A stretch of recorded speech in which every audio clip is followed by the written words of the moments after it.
Muy buenas noches, tengan todos ustedes, son las 8 en punto. Estamos transmitiendo completamente en vivo a través de Zoom y simultáneamente a través del Facebook Live de Yo Soy Médico 17. Sí, para su programa Teoría del Caso, casos médicos narrados de la mano del experto. Agradezco a Yo Soy Médico 17 que nos facilita su plataforma para llegar a más profesionales de la salud. Si usted es miembro de un colegio médico o es jefe de enseñanza de un hospital privado y requiere una de las pláticas de Medical Legal Center, con mucho gusto puede solicitarla al correo atención.mlc@gmail.com, atención sin acento.mlc@gmail.com, y con mucho gusto lo contactamos para poderla agendar sin ningún costo para la comunidad médica, por supuesto, facilitándole toda la infraestructura con que contamos para facilitar este trabajo de educación médica continua a los profesionales de la salud. Les recuerdo que todas nuestras pláticas están grabadas y están disponibles para que usted pueda volverlas a ver si se perdió algo o simplemente no pudo verlas, no se pudo conectar, puede verlas en YouTube. Entra a YouTube, teclea Medical Legal Center y están ordenadas cronológicamente o por programa. Esto es, están todas las teorías del caso, que son casos médicos narrados de la mano del experto. Los martes está el podcast, excepcionalmente cuando hay un tema adicional lo sacamos cualquier otro día, y el miércoles la masterclass. Por cierto, en vivo lunes y miércoles a las 8 de la noche. Por cierto, les recuerdo que este viernes se generó un podcast nuevo denominada Mariana número 2, donde hablamos del caso de Mariana Sánchez, la doctora que haciendo su servicio social en una comunidad de Ocosingo, perdiera la vida. Tenemos como noticia que detuvieron a la persona, dicen médico, que la había acosado cuando no sabíamos qué compañero, hablaban los medios de comunicación, la fiscalía que la había estado acosando. Nosotros nos dimos a la tarea de investigar y en la página de Dirección General de Profesionales y ocurre que no tiene cédula profesional, entonces no es médico. Vienen muchas más incógnitas. El tema de que se haya entregado, cómo lo hizo, si realmente la imputación fue por homicidio, porque él haya ejecutado el acto o porque influyó a que ella ejecutara el acto, las necropsias.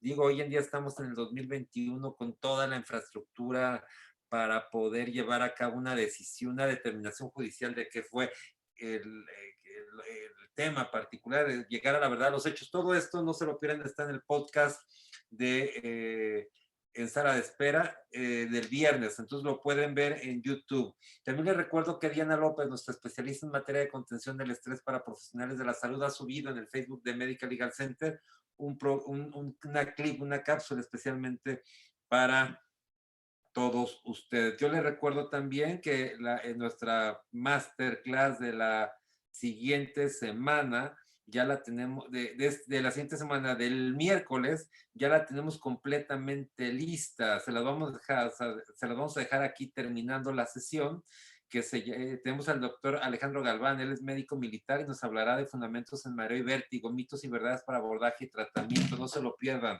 Les recuerdo nuestras redes sociales, Facebook, Twitter e Instagram, Medical Legal Center, ahí nos encuentra. También le recuerdo que terminando, que en la parte de preguntas y respuestas nos ayuden a elaborar las preguntas y respuestas solamente por el clic de preguntas y respuestas, porque terminando la sesión todavía me encuentro con excelentes preguntas elaboradas en el botón de chat, esas que no se alcanzaron a preguntar, vaya, a nuestro invitado. Entonces, les recuerdo.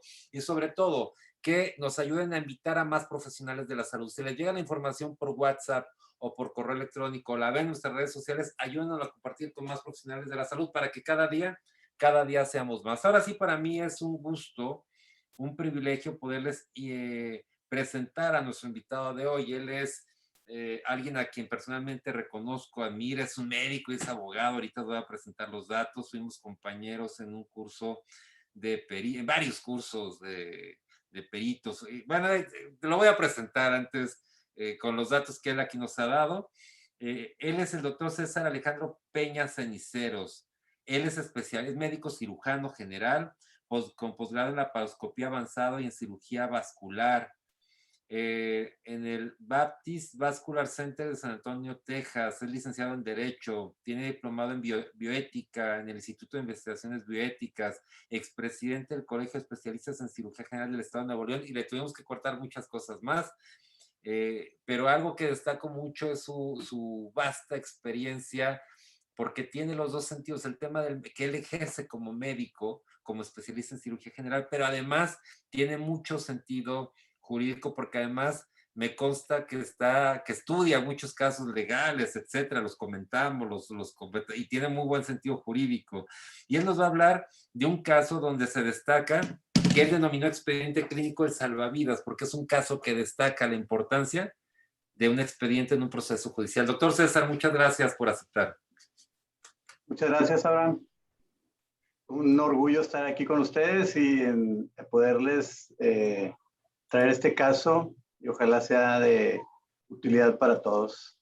Estoy seguro de eso, César. Y bueno, te dejo con el mejor público, que son los profesionales de la salud, y nos vemos en la sesión de preguntas y respuestas. Ya puedes esperando que todos podamos aprender algo. Si te parece, presento el caso y luego un espacio para comentarios, preguntas. Así va a ser. Al final, digo, después veo cómo se estudió el caso, cómo se hizo el peritaje, y después de las conclusiones vemos también otro espacio ahí para hacer preguntas y respuestas. O sea, necesitas 2 espacios de preguntas y respuestas. Si se puede. Sí. Sí, claro. Tú me avisas en qué momento y abro la sesión de preguntas y respuestas, ¿sale? Ok. Adelante. Te dejamos con el mejor público. Nos vemos en la primera sesión de preguntas y respuestas.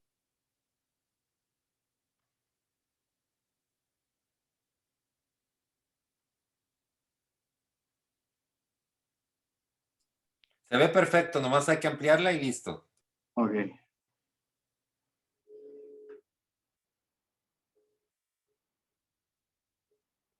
Déjame ver aquí a ver si se puede ampliar. Ahí va. No, más bien se hace falta eso, exacto. Listo, gracias. Sí. Bueno, pues buenas noches a todos y gracias por estar aquí en esta presentación del caso. Es un señor de 39 años que ingresa a un hospital privado la madrugada del 26 de abril por presentar dolor abdominal agudo de 2 horas de evolución, que se inicia en el momento de estar tomando los alimentos en la cena. Se localiza en epigastrio y rodeado de hipocondrios y se acompaña de náuseas. Él tiene antecedente de una hipertensión arterial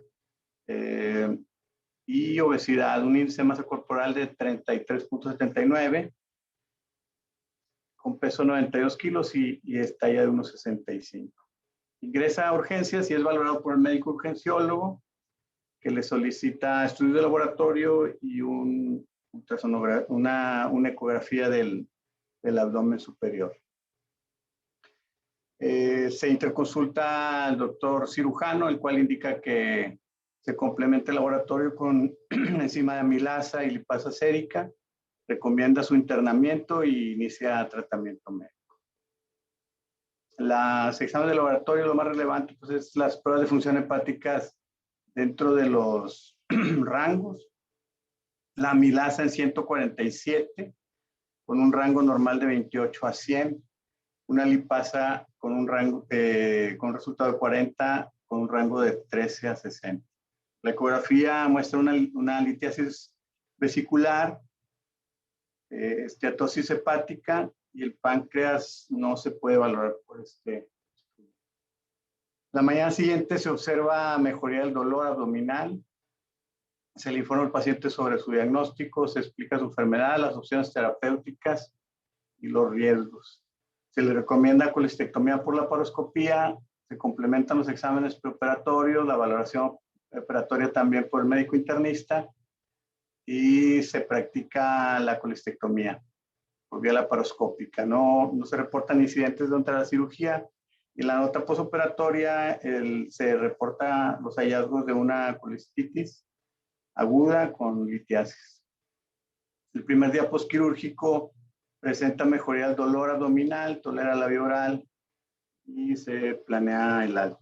Aquí parece un un caso pues común, ¿verdad? El día siguiente el paciente refiere malestar general, edema de las extremidades, por lo que se difiere su egreso. Se agrega de manera progresiva disminución del volumen urinario, así como agitación y ansiedad. El día 29 de abril se documenta insuficiencia renal aguda y se solicita interconsulta con nefrólogo. Este le indica tratamiento médico en el área de hospitalización. El día 30 de abril no presenta adecuada evolución, por lo que se decide su traslado a la unidad de terapia intensiva y se le coloca un catéter para practicar hemodiálisis. Se le hace una ese día, el 30 de abril, y otra al día siguiente. En ambas hemodiálisis el paciente se mantiene hemodinámicamente estable. Posterior de la hemodiálisis puede ingerir alimentos, refiere pocas molestias. No refiere dolor abdominal. El 1 de mayo se le practican nuevos laboratorios, radiografía de tórax y abdomen. La radiografía de tórax y abdomen la reportan como normal. El día 2 continúa tolerando la dieta bioral, está estable en sus signos vitales, pero ya el día 2 en la noche inicia con dolor abdominal intenso, refractario y taquicardia. Se le toma una tomografía de abdomen y laboratorios y se hace el diagnóstico de pancreatitis aguda. En esta ocasión sí ya las enzimas estaban elevadas. Se maneja médicamente la pancreatitis. El día 3 de mayo se realiza una tercera hemodiálisis. Durante esta presenta inestabilidad hemodinámica, hipotensión, taquicardia, evoluciona a un estado crítico. Al finalizar la hemodiálisis presenta paro cardiorrespiratorio, se da reanimación cardiopulmonar y el paciente fallece más tarde. No sé si ahorita pudieran hacer algunos comentarios, preguntas sobre lo que es el caso. Sí, claro, está el cuestionario abierto y empezamos a contestar. Vamos a leerlas. Nos dice, bueno, la pregunta sobre todo, pues, ¿qué opinan del abordaje, del diagnóstico, del tratamiento empleado? Por el lado de preguntas y respuestas, si puede ser ahí mucho mejor, si ahí mismo nos pueden hacer los comentarios.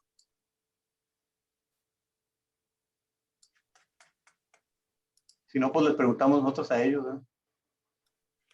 A ver, ya viene, hay varios participantes. A ver, aquí está María del Pilar Ceballos, dice, ¿por qué no hicieron o por qué no hay estudios para clínicos antes de entrar a terapia intensiva? ¿Por qué no vieron este tipo, por qué no se hicieron esos estudios para clínicos antes de entrar a terapia intensiva? Y luego dice el doctor Antonio Luna, inicialmente debió diagnosticarse pancreatitis, observación antes de IQ. Luego José Hernández, la amilasa inicial no era diagnóstico de probable pancreatitis. Alberto Casillas, ¿y la exploración inicial?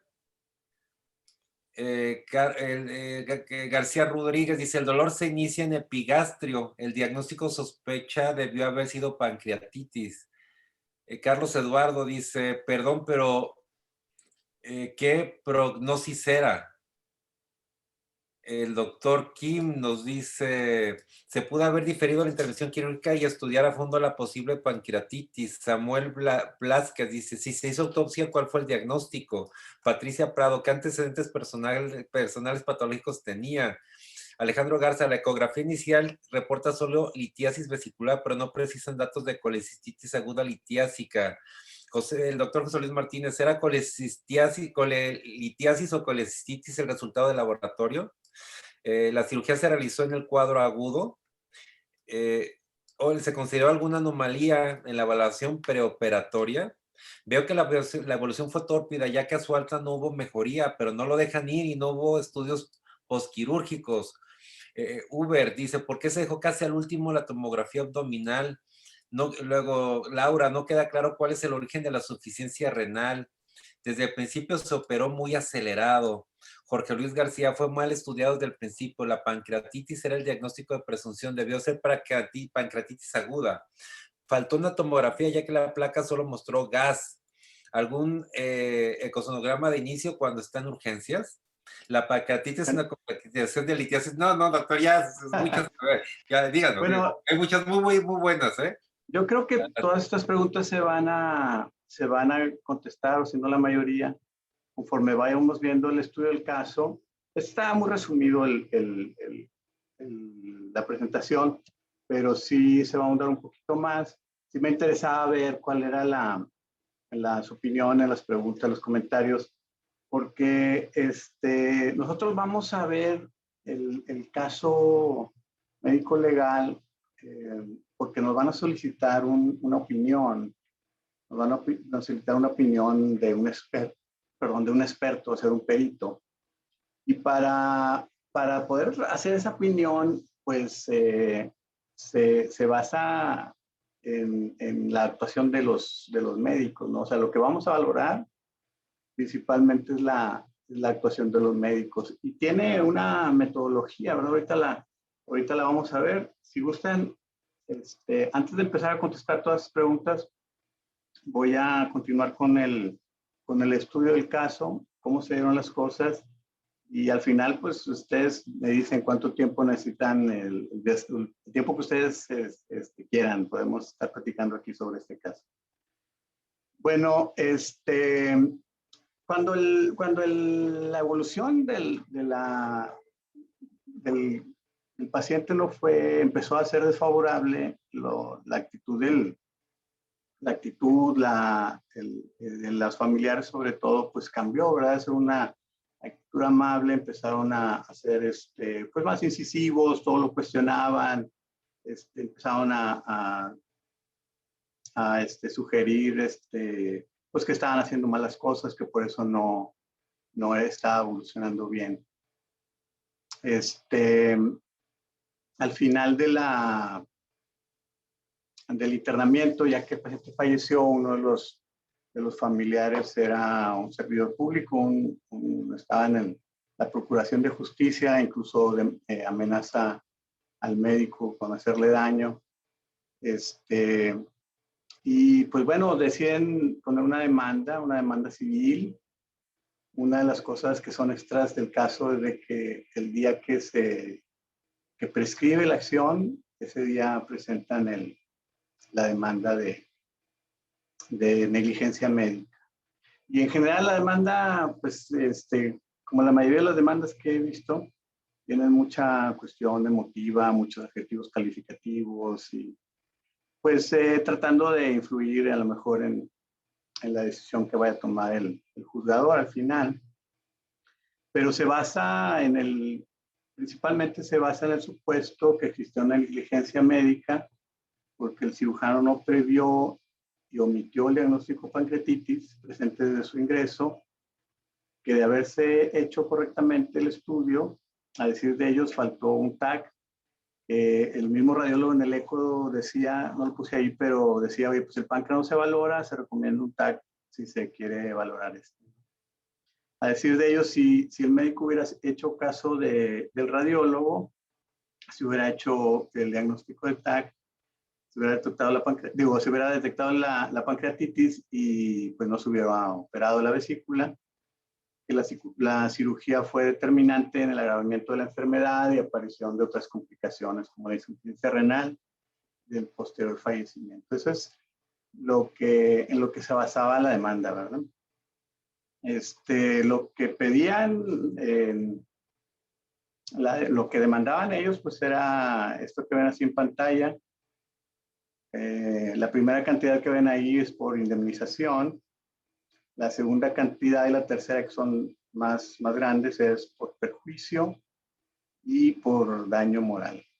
Aparte de todo esto, también el pago de las costas judiciales, o sea, los gastos que se generan por la papelería, por los trámites, por las vueltas, por los honorarios de los abogados, por todos los gastos, eso también se pide en la demanda que se pague, ¿no? Y bueno, pues se pide un peritaje, y el peritaje, pues, no tiene otro objetivo nada más que dar una opinión, ¿verdad? Lleva su metodología y aún tengamos razón o no,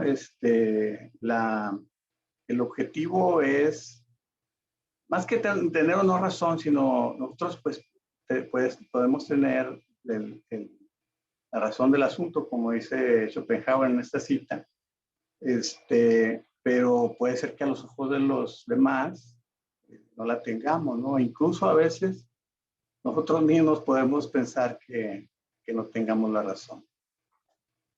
El peritaje tiene que tener algunas consideraciones.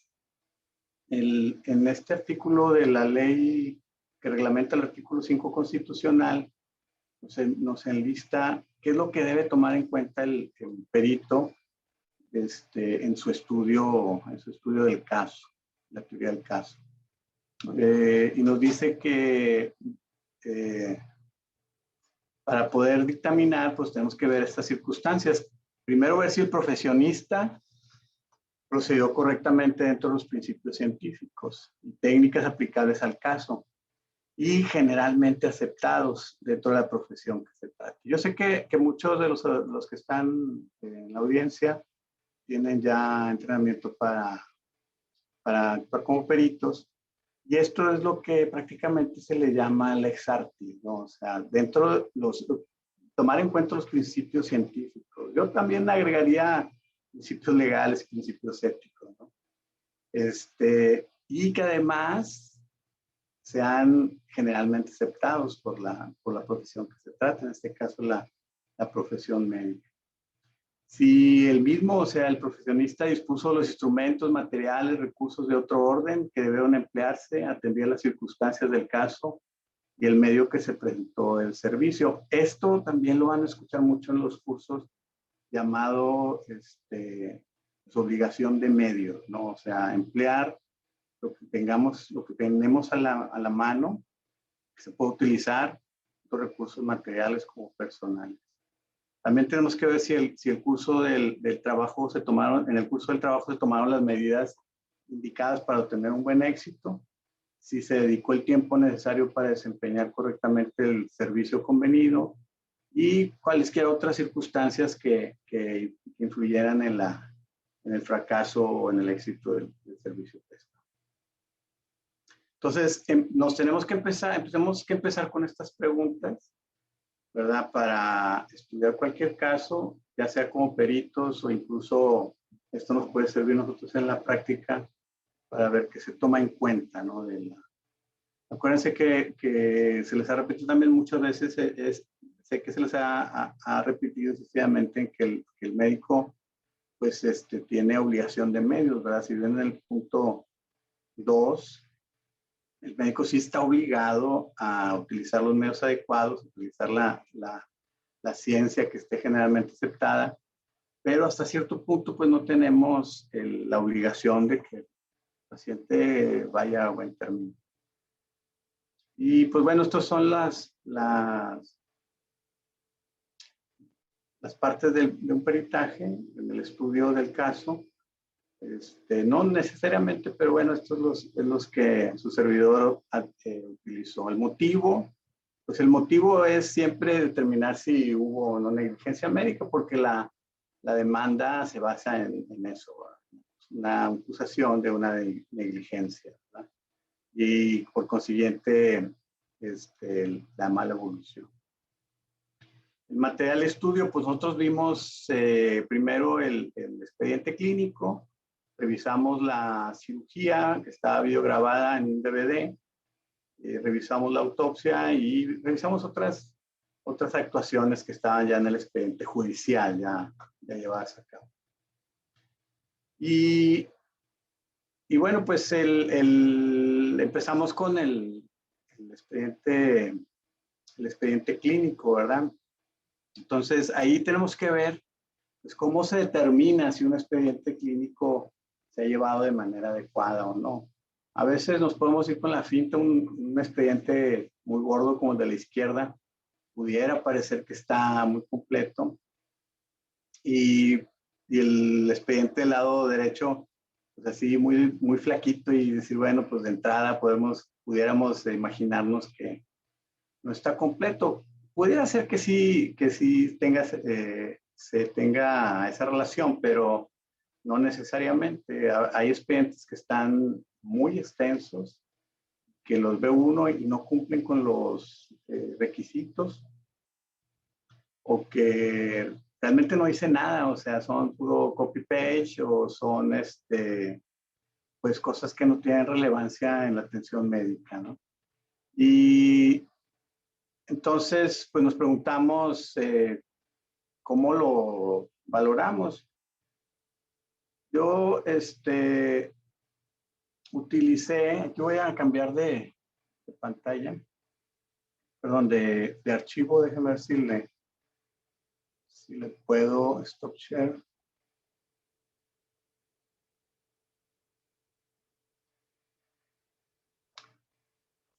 Coméntenme ahí, por favor, si se ve el archivo que está en PDF. Perfecto, se ve perfecto. Ok. Bueno, uno de los métodos para evaluar un expediente, pues es el que está establecido en el apéndice A de la norma oficial mexicana del expediente clínico. Y en ese apéndice, que es el único apéndice de esta norma,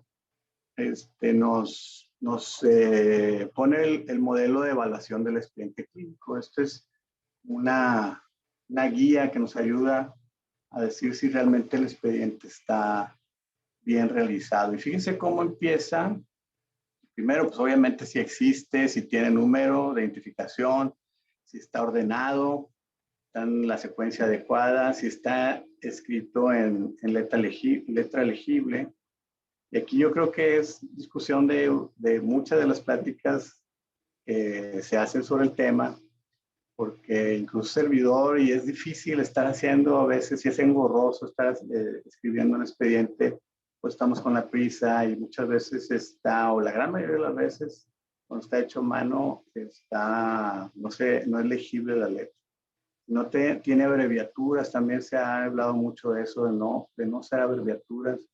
Yo lo viví incluso en Estados Unidos, que tienen peor de arraigada la costumbre de abreviar las indicaciones, las medicinas, los diagnósticos, ¿verdad? Entonces, debemos de estar evitando las abreviaciones y las tachaduras.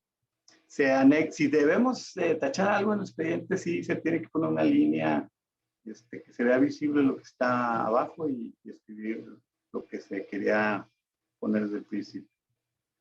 Y luego en cada rubro, por ejemplo, de la historia clínica, también tiene que cumplir ciertos requisitos: la ficha de identificación, los antecedentes, todo lo que ustedes saben que debe de tener una historia clínica. Aquí quiero resaltar que es el nombre completo, cédula y firma. O sea, no es doctor Peña y una tacha ahí, sino es el nombre completo y la firma.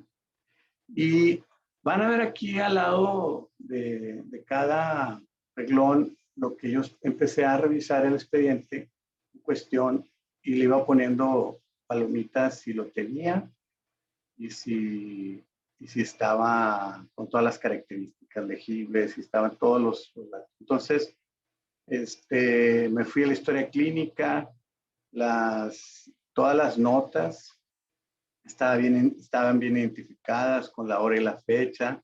Todos los datos que están aquí en este apéndice para valorar la historia clínica estaban presentes. Yo inicialmente, cuando veo el expediente y lo empiezo a revisar, cuando le doy una ojeada, pues digo, pues el expediente está completo, pero ya cuando lo empiezo a revisar en detalle, yo hasta pensé que se había manipulado el expediente, ¿no? Y se lo pregunté al médico que estaba en el litigio, y ya no le quise decir que manipular el expediente podía constituir por ese simple hecho un delito, porque yo lo veía pues realmente como cualquier médico que está sometido a un litigio de este tipo, ¿no?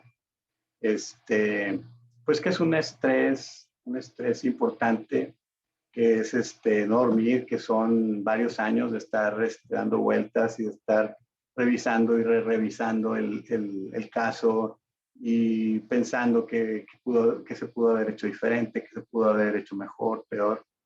Y platicando con Abraham, no sé si está ahorita, yo le decía, mire, han ahorita dos médicos que probablemente coincida que tengan, que haya pasado de esa manera, pero empezaron con una demanda médico-legal y al mismo tiempo un infarto al miocardio, ¿no? Yo entiendo que probablemente, digo, que pudiera ser que no tenga relación, ¿verdad? Pero lo que sí estoy seguro es lo que vive el médico que está en un litigio. Entonces, no lo vamos a saber hasta que no lo vivamos, pero sí, pues hay que evitarlo. Entonces, el expediente clínico, la esencia del expediente no es para salvar al médico de un litigio, ni para salvar la vida del médico, que no le dé un infarto ahí en el proceso, ¿no? Sino la esencia, la teleología del expediente es ayudar al paciente a una mejor atención. El objetivo es salvar la vida del paciente y curar tratar una enfermedad de una manera adecuada. Pero sí le recomendé a Abraham ese título porque aparte me decía que el rating estaba muy bajo, ¿verdad? A ver, Abraham, para ese título de, Ah, para el... para ese título de bloguero que requiere más likes pero no, realmente sí, y ahorita lo vamos a ver, pero pasé todas las notas preanestésicas, todos los consentimientos, cada acción que marca la ley que requiere un consentimiento, aplicación del catéter, anestesia, cirugía, terapia intensiva, todo tenía su consentimiento informado y todo tenía, los consentimientos informados cumplían con lo que se debe de incluir en el expediente. Yo siempre les digo a veces yo he escuchado médicos que dicen, oye, yo el consentimiento informado, incluso se lo dicto al paciente para que él lo escriba con su propia letra, lo firme y para que no haya duda que él, que sí le informé de la cirugía o del procedimiento. Digo, tampoco hay que dar fe de más, ¿no? Sí hay que cumplir con los requisitos, pero hasta ahí. Pudiera salir contraproducente también.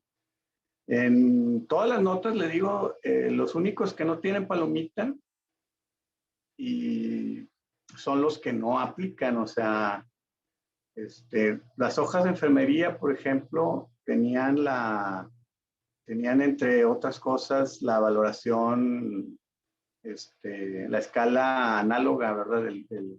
Del dolor, y coincidían con las notas, o sea, por ejemplo, el primer día de internamiento, cuando entró a la madrugada, al día siguiente, el paciente refería mejor dolor, mejoría de los síntomas, coincide, todo estaba bien documentado ahí en el expediente.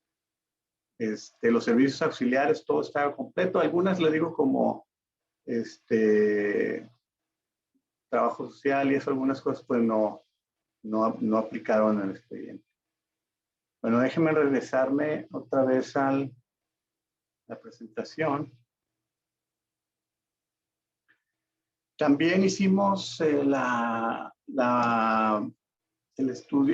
revisión de la cirugía y estuve viendo el video y pues se veía franca edema de la pared de la vesícula, aunque el eco no lo reportaba.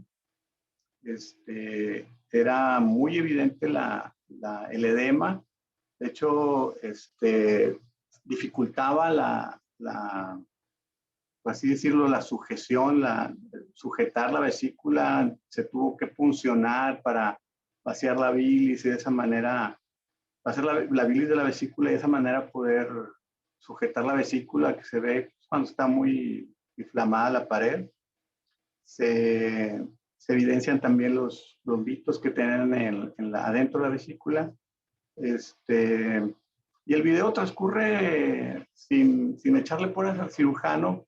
Se ve una adecuada técnica quirúrgica, me refiero a uso de los instrumentos, uso del cauterio, contracción, contracción, cuidado de los tejidos, todo lo que valoramos de la técnica quirúrgica estaba bien realizado. De hecho, la cirugía dura 41 minutos, que es un buen tiempo también. No fue, vaya, no se veía para nada alguna cuestión ahí de que estuviera dificultándose o batallándose con la cirugía. También en el video,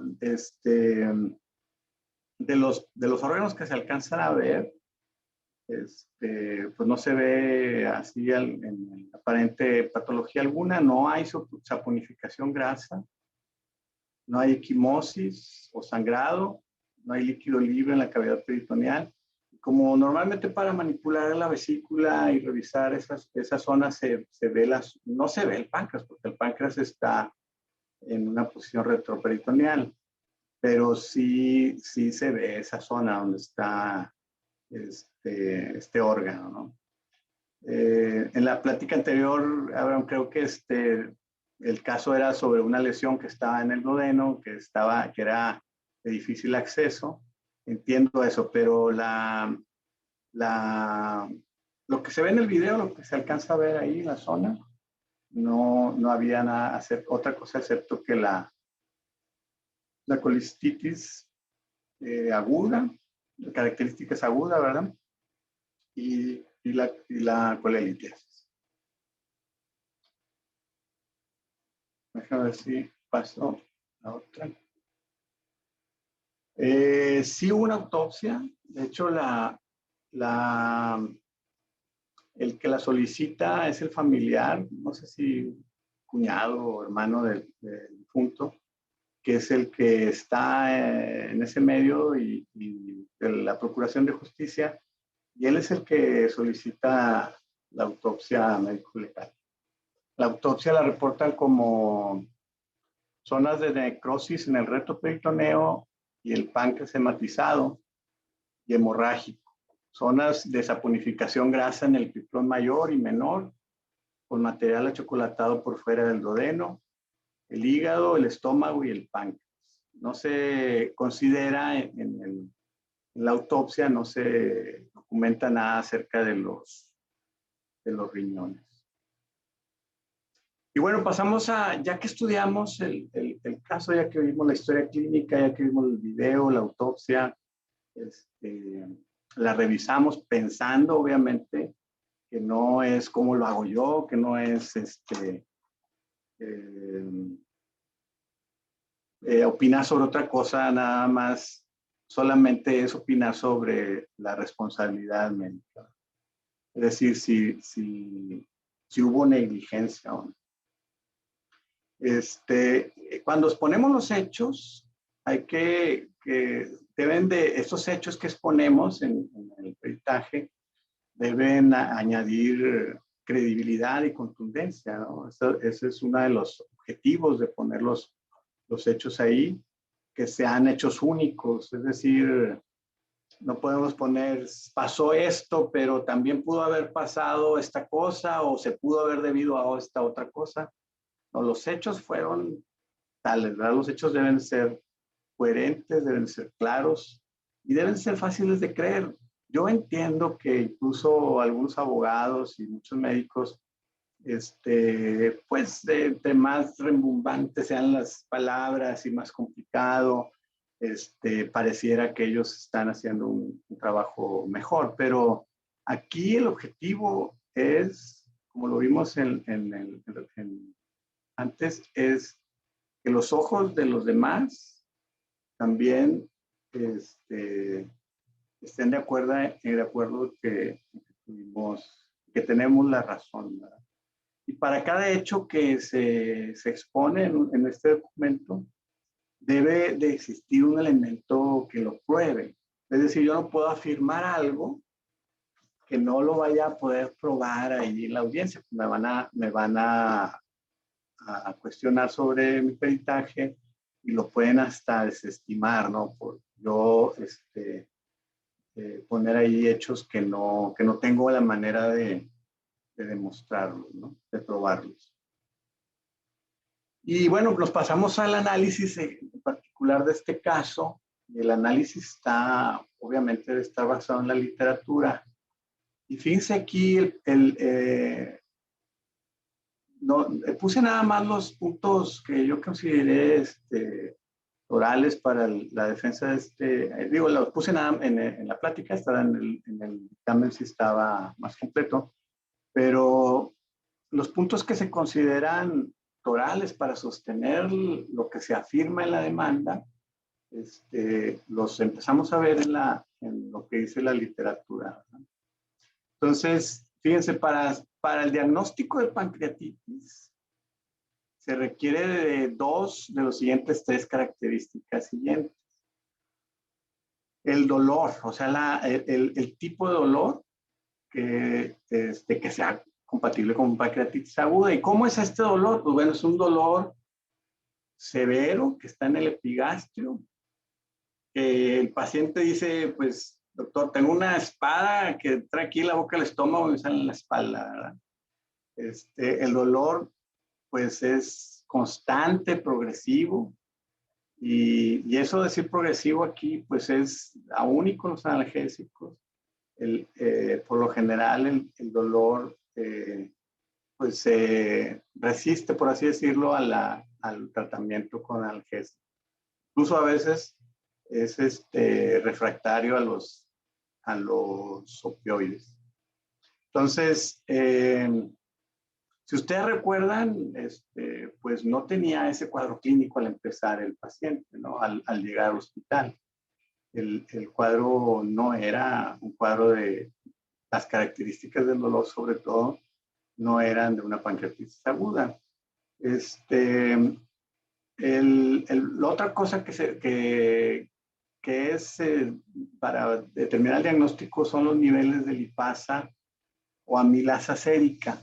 Estos deben de ser 3 veces por arriba del límite normal.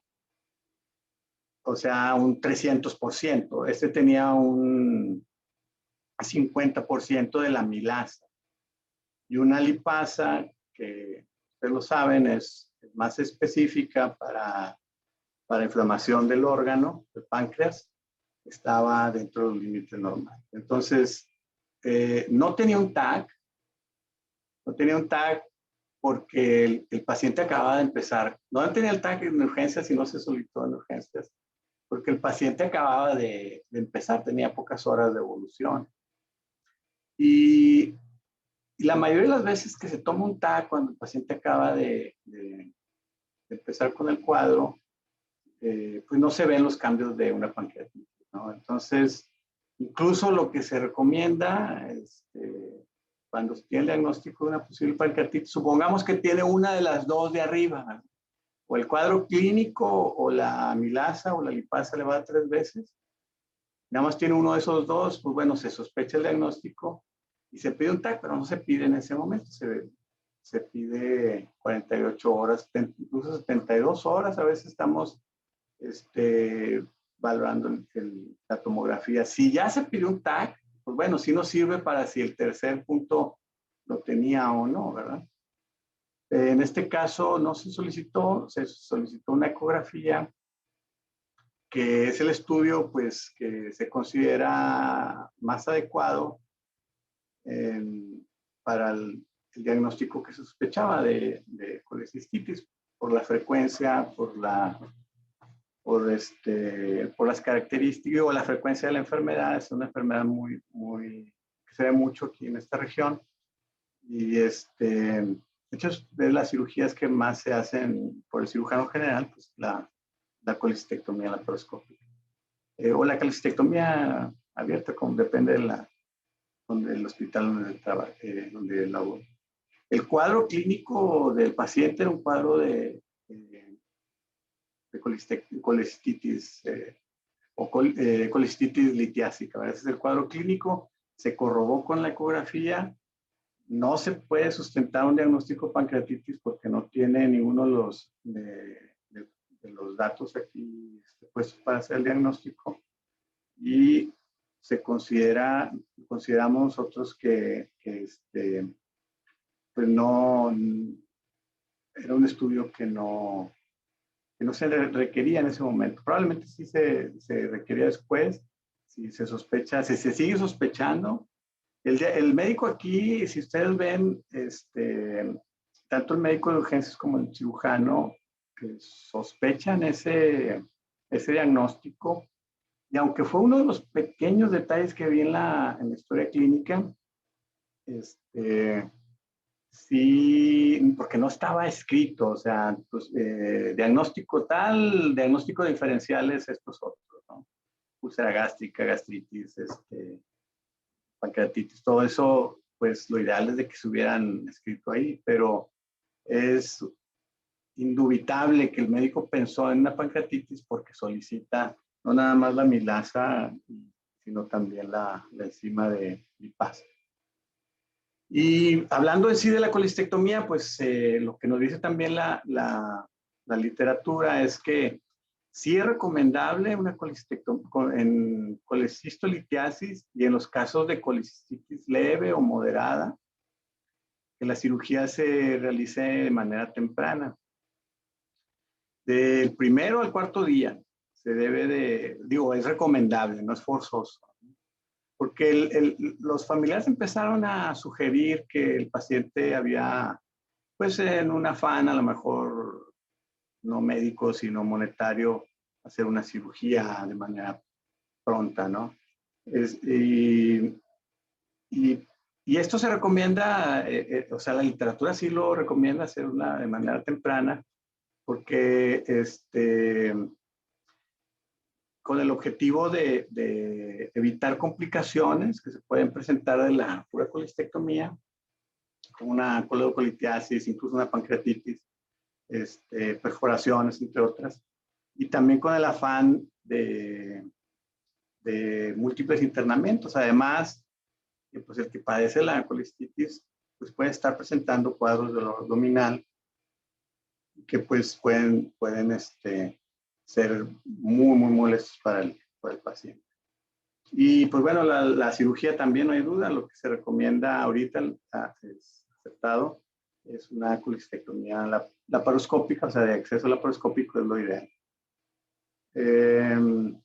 También documentamos sobre la insuficiencia renal aguda, las causas del tratamiento, el diagnóstico de pancreatitis necrotizante, lo que determinamos nosotros, pues que sí la tenía, obviamente la autopsia lo demostró, pero era muy importante enfatizar que no lo tenía cuando el paciente llega a urgencia, ¿verdad? Ahora sí, antes de ver las conclusiones de su servidor, tenemos tribuna otra vez para preguntas. Si quedaron preguntas sin contestar, de las primeras que hicieron, con gusto las repiten y tratamos de contestar. Excelente. Entonces vienen las preguntas y respuestas, ¿de acuerdo? Sí. A ver, que Clemente Barrera dice, el médico trató de resolver el problema que falló el diagnóstico. Puede suceder, pero lo hizo con el mejor de los propósitos. Pero la voracidad de los familiares sí me llama la atención. Leo Lagarde, exactamente, inicialmente el ataque en el inicio no grave de instalaciones lentas es negativa, pero hay absolutamente mal praxis desde su punto de vista. Dentro de lo que cabe, los médicos actuaron bien, que en un momento se pasó la pancreatitis. Lo cierto es que sí existe un problema de colecistitis litiásica y fue lo que los llevó a tratar de resolver el problema. Lo hicieron que finalmente se dieran cuenta de la pancreatitis. A cualquiera le puede pasar. Y por otro lado, la enorme ganancia secundaria económica. Abraham, si quieres dejar hacer comentarios sobre estos últimos comentarios. Hay principios jurídicos que nos dicen que el que afirma tiene la carga de la prueba. Entonces, si alguien afirma que había una pancreatitis en el momento del ingreso del paciente, que no se sospechó y que no se diagnosticó, pues lo debe de probar, ¿no? Entonces, no encontramos nosotros ninguna evidencia que sustentara ese diagnóstico en ese momento, ¿vale? Sí lo tuvo, pero si ustedes se acuerdan en la demanda, lo que ellos reclamaban era que el diagnóstico no se había pasado, vaya, que era una mala praxis porque se había omitido un diagnóstico, que se hizo un tratamiento inadecuado, pero no lo pudieron demostrar ellos en ese momento. Lo que sí se puede demostrar es lo que ya afirmamos.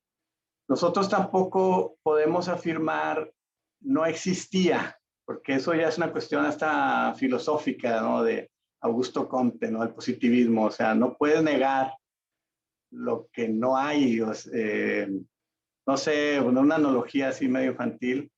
Es decir, yo la evidencia que tengo, e incluso mi razonamiento me dice que Santo Claus no existe, ¿vale? Pero desde el punto de vista estrictamente científico, pues no hay manera de demostrar algo que no existe, ¿no? Tendría que tener un Santo Clausómetro en todo el mundo al mismo tiempo. Primero saber qué es Santo Claus y luego después pues podría haber la respuesta de que no, es que este momento Santo Claus está en otro planeta o alguna cosa. Entonces, ontológicamente no se puede negar algo que no existe. Por eso nosotros en el dictamen no nos esforzamos a decir no tenía pancreatitis, sino simplemente no se puede hacer el diagnóstico porque no hay evidencia de eso. Y otro principio jurídico es, pues nadie está obligado a lo imposible, ¿no? Si no hay manera de diagnosticar algo, no tienes tú la obligación de aún así. Si no hay manera al alcance, vaya, no tienes tú la obligación de hacerlo. Sí, por favor. Nada más que no te oigo hablar.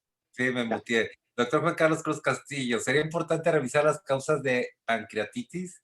Bueno, cuando lo acabas de comentar que no está... dice el doctor Castillo, en el caso de los familiares aludiendo a un interés monetario, el que acusa está obligado a comprobar, bueno, lo acabas de confirmar. Obed Suárez, ¿el medio hospitalario de este caso fue en la privada? Sí, ¿verdad? Sí, fue en un hospital privado de la ciudad de Monterrey, que pues para acabar pronto tiene los mismos recursos que si está en el centro, en el downtown de Houston. José Hernández, creo que no falló el diagnóstico ni el tratamiento. Me parece que una de las complicaciones de la colecistitis litiásica es la pancreatitis. Así es. Aún con cirugía. ¿Qué opinan? Mire, aquí, perdón que le interrumpa de nuevo, es muy importante ese último comentario porque pues algunas de las probabilidades no la pusimos porque acuérdense que tenemos que poner los hechos únicos y no decir probablemente pasó esto, probablemente pasó lo otro.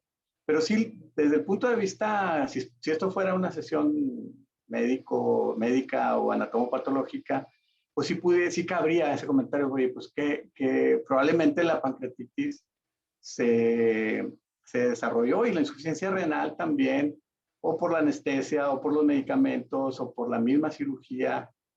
Entre otras causas son esas, las causas de pancreatitis. La misma enfermedad de colecistosis litiasis puede desencadenar una pancreatitis. Entonces, pero aquí lo importante es cuando veamos, incluso en la vida diaria, cuando opinemos sobre un caso, porque sí es fácil opinar a la ligera, se les murió, se les complicó, ¿verdad? Y eso como que implica ya responsabilidad, ¿no?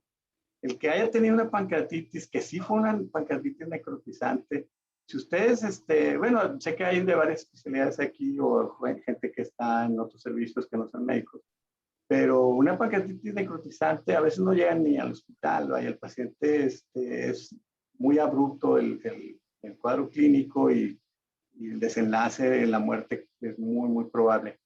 Pero lo que interesa aquí en el análisis de este caso es lo que se nos solicita, ¿no? Pues, determinar si hay una causa-efecto primero, es decir, si la muerte, las complicaciones tienen su origen en la actuación del médico, una actuación deficiente.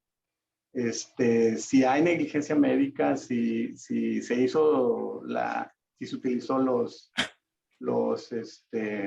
medios adecuados.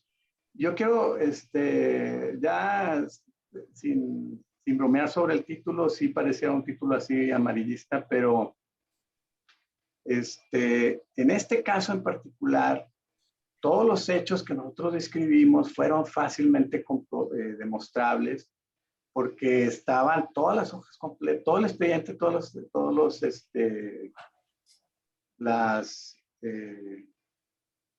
los componentes del expediente estaban bien escritos, estaban bien documentados, estaban con todos los requisitos, la hora, la fecha, las cédulas. Todo se hizo de manera adecuada en el expediente. Entonces, esto para la defensa, pues yo realmente muchísima ayuda. Ese es el mensaje principal de esta plática, es decir, un instrumento de defensa, un instrumento de salvar vidas es el expediente, ¿no? Muy bien. Para el perito también facilita mucho el trabajo porque no anda poniendo ahí cosas que no lo vaya a poder demostrar. Doctor César, nos vamos a ir muy rápido con preguntas y respuestas, era Okay. lo más, porque hay muchas preguntas. El punto que continúa llamándome la atención es el alta, pese a que presentaba malestar. ¿Qué opina? No, se planeó el alta. El paciente después de la cirugía presentó mejoría clínica. Las molestias, pues es esperarse de lo que es de una cirugía. Y se planeaba el alta al día siguiente, ¿no? O sea, algunos lugares le dicen prealta o algo así, pero sí se estaba planeando. El paciente no abandonó el hospital. Doctor, si gusta dejar de compartir la pantalla para vernos, nomás nosotros. Alejandro Garza, creo que si bien no se realizó la tomografía de abdomen, no hay criterios suficientes para documentar la pancreatitis aguda al inicio. Mi planteamiento es que la pancreatitis aguda pudo haber sido posterior a la cirugía y no haber sido necesariamente negligencia. Marta Albarrán dice, al ingreso no había una pancreatitis, el manejo de la litiasis fue adecuado y una de las razones de realizar la cirugía es prevenir una pancreatitis y el hecho de que se haya presentado más adelante no es por mal praxis, sino porque algún lito pequeño a los auriculares vías biliares ocasionó la inflamación del páncreas. Sí, aquí, perdón, Abraham, una de las causas, yo sé que en algunas instituciones públicas, pues sí se difiere mucho el tratamiento. Yo tengo muchos pacientes que lo que les dicen en su hospital es de que venga aquí cuando ya haya un problema, ¿no? Es decir, ya se hizo el diagnóstico de colicitis, de colecistolitiasis, ya tuvieron un cólico vesicular, están sin ninguna complicación y no les dan ni fecha siquiera para cirujano, mucho menos para cirugía, ¿no? Entonces, no es lo que nos dice la ciencia médica, lo que nos dice es que de preferencia se debe hacer una cirugía temprana. ¿Qué peso tiene la autopsia para este peritaje? La autopsia, pues sí nos confirma el diagnóstico. De hecho, ellos se basan en el diagnóstico de la autopsia, ¿no?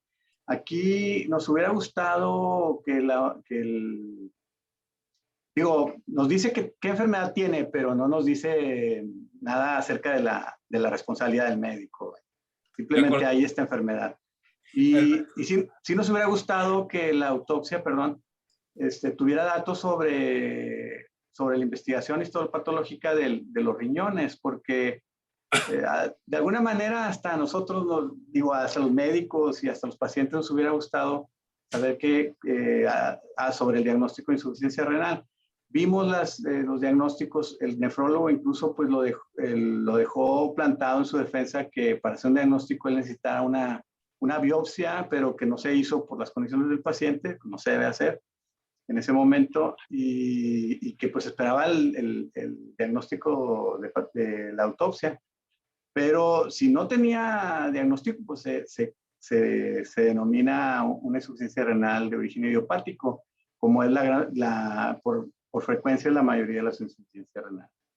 Alberto Casillas, finalmente, ¿cuál fue la sentencia? ¿Qué se dictó? Bueno, el juez de primera instancia, le llaman, o sea, del juzgado civil, determinó que no había elementos suficientes para adjudicar la mala práctica, la negligencia y mucho menos para reparar el daño que ellos pedían, ¿no? Elodia García. El paciente, los familiares y los abogados, como quiera, intentaron una segunda instancia Apelación. con apelación. Ya yo le perdí el seguimiento porque pues en ese juicio pues ya nada más se revisa la actuación de los juzgadores. Elodia García, el diagnóstico inicial es difícil y riesgoso de emitir. Kirk Villanueva, desgraciadamente la medicina no es una ciencia exacta. En los peritajes en ocasiones, como en el caso, se puede variar con diagnósticos diferenciales, lo que condiciona una encrucijada. Muy interesante presentación. Bernardet Casillas, a quien envío un saludo, dice, la anestesia no produce pancreatitis. En todo caso, puede haber diseminación retrógrada de una infección biliar hacia el páncreas. Sí, de acuerdo. Sí, yo me Arlene, refería a los medicamentos que se usan durante la anestesia. Digo, los medicamentos no que se usan durante la anestesia, sino que puede utilizar o que puede administrar, por así decirlo, el médico anestesiólogo, a veces hasta por orden de otro especialista. Arlen Quintero dice, en caso de que a nivel institucional, en caso de que no contemos con algún estudio de gabinete o de laboratorio, es importante ponerlo en las indicaciones aún sabiendo que no se cuenta con ese recurso. Sí, claro, no sé si entendí la pregunta, es decir, si ustedes médicamente saben que necesita un TAC, por ejemplo, que está indicado hacer un TAC y en su medio pues no hay, no quedarse pues, con esa culpa, ¿no? Si hay un culpable de que no haya ese estudio que debería estar disponible, ¿no? Y a veces dice, además dice, ¿y es válido mandar al paciente a realizarlo en medio externo y colocarlo en el expediente, o sea, en el medio privado? Mandarlo. Sí, decir, oye, necesitas este estudio, un ataque y no hay aquí, pero pues hazlo en medio privado y que lo documentes. Ahora yo entiendo que pues ahí depende de la institución y si se subroga o no sé cómo, pero desconozco ahí el procedimiento administrativo del hospital público. Sí, pero sí, de alguna manera es importante que ella lo asiente, que es desde su criterio es lo indicado. Y bueno, que el paciente decida si pasa o no, y ya después de ellos que puedan decidir si se lo cobran a la institución que es derechohabiente. Yo me he tocado con el caso de que a veces solicitas algo en las órdenes y el personal de enfermería o alguien auxiliar ahí te dice, es que no hay, doctor. Entonces, pues de todas maneras tienes que hablar otra, oye, no había ayer, pero quién sabe si ahorita hay, porque si sí había y se demuestra que sí había y tú no lo pediste, pues tienes responsabilidad en eso. Es importante analizar que el médico no es responsable de la obesidad. La litiasis vesicular y muy probablemente el paciente ya tenía síntomas y no se había tenido, como siempre, el médico paga las consecuencias del descuido de los pacientes. Doctora Sierra. María del Pilar dice, exacto, el expediente es el apoyo ante la demanda. La doctora Márquez de Campeche dice, me llama la atención que se diga yo creo esto, yo creo lo otro. La medicina legal es basada en evidencias, jamás en hipótesis. Sí, como lo dijimos aquí, todos los hechos que se describen y que se pusieron en el dictamen, en el dictamen pericial, todos los hechos estaban sustentados en el expediente clínico. Entonces, les repito, para mí fue muy fácil. Para la defensa, aunque pienso que también fue fácil, dijeron que estaba difícil para jugar un poquito más, pero no, es broma, nada más para... Sí. Pero sí, todos los hechos que se determinan, que se ponen ahí en el peritaje, deben estar sustentados y como les digo, no deben decir, creo que pudieron haber pasado esto, pudieron haber pasado lo otro. Se debe determinar, esto pasó. Recuerden mucho también, si afirman algo, pues tienen que demostrarlo, tienen que probarlo. Entonces, aquí el que le toca afirmar es la parte demandante. Entonces, aquí es más fácil porque nada más es negarlo por esto y por otro, ¿no? Y las pruebas están bien. Actualmente hay un criterio de un tribunal colegiado muy discutible donde establece sobre la proximidad de la prueba, establece que si bien es cierto está este criterio de que el que afirma está obligado a probarlo, que hay casos excepcionales. Él marca como una excepción en algunos casos médicos porque dice que el paciente difícilmente lo puede acreditar, más bien que se tiene que acreditar no que no se hizo, no que no existe, sino que se brindó la mejor atención médica. Sí, todo eso se busca, entiendo, para que las partes estén en igualdad, ¿no? Ante el juicio. En el caso, por ejemplo, de las demandas laborales, incluso ahí siempre el empleador tiene la carga de la prueba, ¿no? Porque en teoría el empleador pues tiene pues mejor posición, por así decirlo, que el trabajador. Entonces, Y sí es cierto, en algunos casos, como dice el licenciado Abraham, sí podrá ser el médico el que tenga que probar aunque esté negando algo. A ver, aquí, por ejemplo, el doctor Juan Carlos Cruz dice, si se determina que la actuación del médico fue adecuada, ¿se debe contrademandar por daño moral? Y ahí mismo, Alejandra Valdés dice, buen punto, cultura de la contrademanda. ¿Qué opinas, César? Sí, sí, sí se puede hacer. Sí, cuando ya se está viendo en el proceso que van las cosas a favor, se empiezan a relajar las cosas y ahora en lugar de estar preocupados se vuelve digo, se cambia el estado de ánimo a enojo, ¿verdad? Y sí se debe de solicitar eso, de hecho se solicita en la contestación de la demanda, los gastos y costas, el posible daño, digo, el daño moral que pueda resultar de esto. Yo he visto en particular que cuando se empieza a ver sobre todo los daños y perjuicios, que es ya en cantidades de dinero, es decir, yo dejé de ganar esto, bueno, tú dañaste mi patrimonio, ese es el daño, ¿no? En tanta cantidad. Y me hiciste el perjuicio porque dejé durante este tiempo en las audiencias y todo, dejé ganar esta cantidad. El detalle es que para ponerlo en números exactos, pues tienes que empezar con las declaraciones de Hacienda, ver, oye, yo dejé de ganar en este año tanta cantidad porque el año pasado gané esto. Y es donde ya se empieza como que a patinar, y dice, no, mejor así, sí, déjalo. A ver, Alejandro Garza, excelente abordaje el doctor César Peña. Gloria Márquez, los médicos debemos entender que el expediente es nuestra principal defensa, por eso hay que llevarlo concienzudamente, dejar de poner abreviatura legalmente ya no está permitido. Martín Vasconcelos, excelente presentación. Recordar que la clínica es y seguirá siendo importante y cada uno plasmarla en el expediente clínico. ¿Existe algún tipo de aseguradora para los médicos para recurrir a este tipo de casos? Bueno, pues, ¿qué les digo yo? Por supuesto que en Medical Legal Center podemos apoyarlos. Betsy Maldonado, Patricia Maldonado dice, por norma oficial, sí se debe consignar los estudios necesarios para el diagnóstico de certeza, aunque no lo posea la institución, es derecho del paciente a la información completa de su diagnóstico. Eduardo Castillo, a nivel privado es diferente, llevar un expediente es más fácil, pero a nivel público eso es imposible, la cantidad de pacientes te rebasa y es más que imposible realizar un expediente de acuerdo a la norma. Y siempre hay facilidad de culpar al médico, aparte el protocolo de investigación está diseñado para que el médico sea el culpable y fue diseñado hace muchos años. ¿Qué opinan que se debe realizar para no actualizar y no realizar una opinión técnico-médica, haciendo más, considerando esto en el dictamen pericial? Lo del expediente, sí entiendo que el primer paso sería entender. Yo he revisado, yo tengo 20 años cirujano y reviso mis expedientes, ninguno está completo. Hay muchas abreviaturas y hay letra inelegible. Pero el primer paso yo creo que es reconocer el problema, ¿no? Que es un problema de nosotros.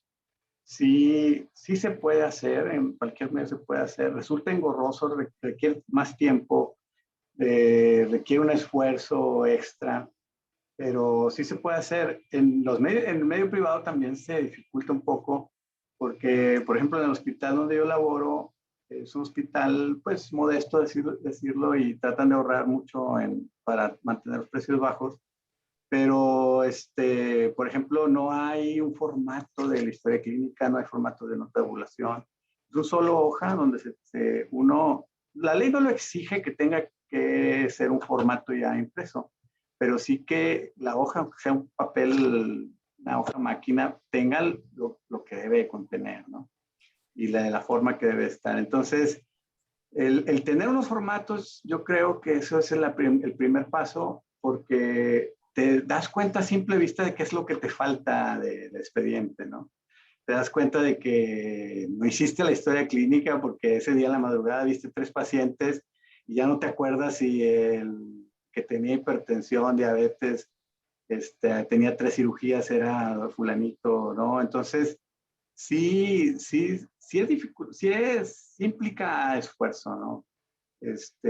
Yo quisiera que esto nos quede experiencia, le digo, me incluyo, porque incluso no nada más de mis expedientes, de toda la vida que tengo como estudiante, como residente, como externo, no me había topado con un expediente como el que revisé. Sí, la verdad, es muy raro y lo dejamos bien establecido en el peritaje que era buen trabajo del expediente. Excelente. Obed Juárez dice, excelente caso y presentación. Es un tema muy importante, me hace eco para plasmar todas más posibilidades diagnósticas y asimismo solicitar todos los estudios pertinentes, aunque no se cuente con ellos en instituciones públicas. Livia Sánchez, la medicina no es magia, cada caso y diagnóstico es uno. Desafortunadamente no se pensó que hubiera complicaciones.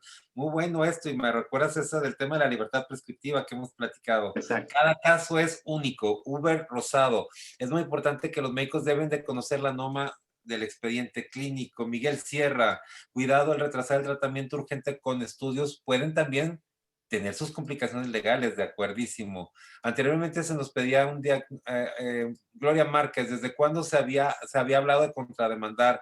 Cuando lo hagamos no va a ser tan fácil que se nos demanden sin bases, y también que los colegas que dejan mucho que desear en su atención, que sabemos son muchos, se pongan las pilas, no tratamos con juguetes. En este tema hay que tomar en cuenta también que pues es un derecho que tienen las personas, que tenemos también en cuanto nos sentimos agraviados en nuestros derechos, en nuestra persona, en nuestros familiares, pues reclamar, ¿no? Que se repare el daño, ¿no? No, yo entiendo que ahorita pues el número de demandas va en aumento, y es algo que pues difícilmente se va a revertir, ¿no? A veces copiamos mucho lo que sucede en otros países como en Estados Unidos. Y lo que nos compete a nosotros, pues, es hacerlo de una manera preventiva. Es como igual en la medicina, es mejor evitar el caso, porque ya cuando se tiene ahí encima, pues sí es muy, muy, muy penoso, ¿no? Excelente. Dice, esa actitud y flojera de no escribir, se nos repite día a día que el expediente clínico nos puede salvar o nos puede hundir, y sin embargo no hacemos lo necesario, dice Teodula. Y César, el mensaje final para la comunidad médica, por favor. Pues bueno, primero que nada, volver a agradecerles por la oportunidad de estar aquí con ustedes en este webinar. Estoy a sus órdenes, y en algo puedo ayudar en dar algunas dudas, con todo gusto. Todos aprendemos. Yo aprendo cada vez que reviso un expediente, cada vez que preparo una plática. Y pues bueno, los felicito a ustedes por la interés de estar aprendiendo, por el interés de seguir preparándose y pues evitando este tipo de problemas. Excelente, pues muchas gracias. Yo quiero agradecer a toda la comunidad médica que se conecta en México, Estados Unidos, Centro y Sudamérica. Quiero recordarles que esta plática está grabada y pueden volver a verla en el canal de YouTube de Medical Legal Center. Entran otra vez a YouTube, te crean Medical Legal Center, y ya en un momento más está disponible para que la puedan ver, compartir con otros profesionales de la salud. También les recuerdo que si usted es jefe de enseñanza de un hospital público, o es presidente del colegio de un hospital, de un colegio médico, y requiere una de las pláticas de Medical Legal Center, solamente tiene que solicitarlas. Lo hacemos sin ningún costo para usted. En esta época de pandemia solamente tiene que solicitarla al correo atención.mlc@gmail.com, atención sin acento.mlc@gmail.com, y con mucho gusto nos contactamos para generar esta plática. Yo le recuerdo nuestra plática de pasado mañana, y cuando más bien mañana hay un podcast muy interesante en Sala de Espera, que tiene que ver con la responsabilidad de los anestesiólogos versus cirujanos. Hay una resolución que emite un tribunal colegiado que habla que el cirujano, aunque no haya tocado al paciente, es responsable de los actos del cirujano en medicina privada. Es todo un dilema. ¿Quieren saber nuestra opinión? La tienen mañana en el podcast, está en YouTube y está en Spotify. Y el miércoles tenemos nuestra masterclass que les comentaba hace un momento, y va a estar completamente, se la voy a dejar aquí en unos momentos más para que nos veamos en vivo el próximo miércoles a las 8. César, muchas gracias. Yo quiero agradecerle su exposición y nos vemos el próximo día miércoles a las 8 de la noche. Gracias.